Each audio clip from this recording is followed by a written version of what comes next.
Yields back. The chair now recognizes the gentlelady from Connecticut, Ms. Esty, for 5 minutes. Thank you. I request permission to provide some 10 minutes. Without objection.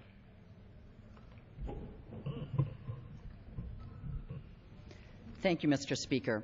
Last week, I organized leaders from across Connecticut in small business, labor, government, healthcare, and social services to hear from them about the impact of sequestration. My constituents were pleased to also brief our House Democratic Whip, Steny Hoyer, at a roundtable in Farmington. The consequences of across-the-board cuts are frightening, to say the least. People are scared, and people are extremely frustrated with Congress, and justifiably so.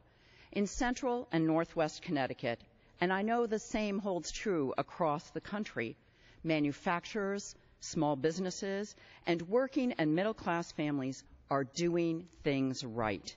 Having struggled through a tough economy, manufacturers like Ward Leonard in Thomaston and Marion Manufacturing in my hometown of Cheshire have been innovating and making strides. Mr. Speaker, people are hopeful that we're finally on the verge of better days, but somehow Congress has missed every opportunity to avoid this very avoidable sequester that would not only squander opportunities, but outright devastate our economy and hurt small businesses and families across the country. At our roundtable, Joanne Ryan, president of the Northwest Connecticut Chamber of Commerce, said that local small business owners see pockets of opportunity, but they have, quote, no confidence whatsoever because of the inability of government to cooperate. My friend John Harity, president of the Connecticut State Council of Machinists, put it perfectly when he said that after all the progress our manufacturers have made, quote, to lose all that momentum just defies common sense.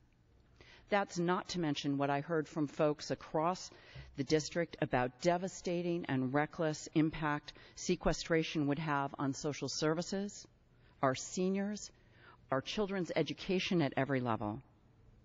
And let's not forget that folks in Connecticut and across the Northeast are still recovering from Hurricane Sandy and recent winter storms. Our constituents have had to wait far too long for emergency recovery funds and are still recovering and trying to rebuild their lives, rebuild their homes and their businesses. Mr. Speaker, according to George Mason University Center for Regional Analysis, sequestration will directly and indirectly cost Connecticut almost 42,000 jobs. 42,000 jobs. We need to remember that isn't just a number. It's people's livelihoods and it's their lives.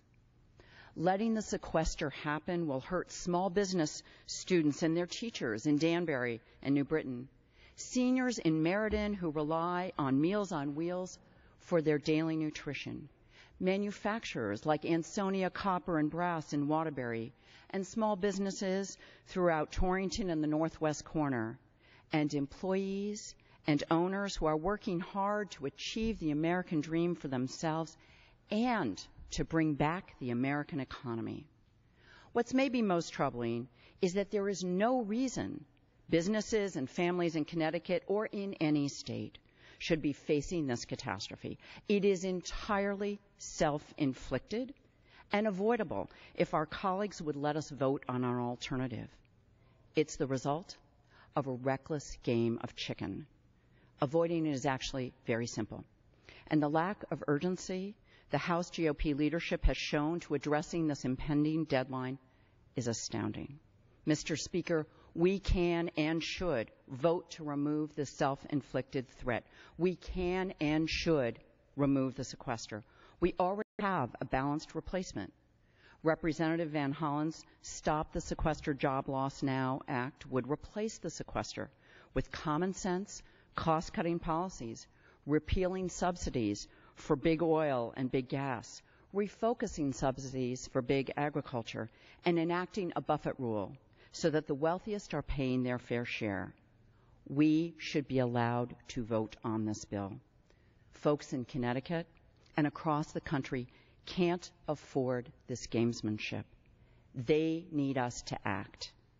They need us to do our jobs so that they can keep doing theirs. Thank you, and I yield back the balance of my time. The gentlelady yields back.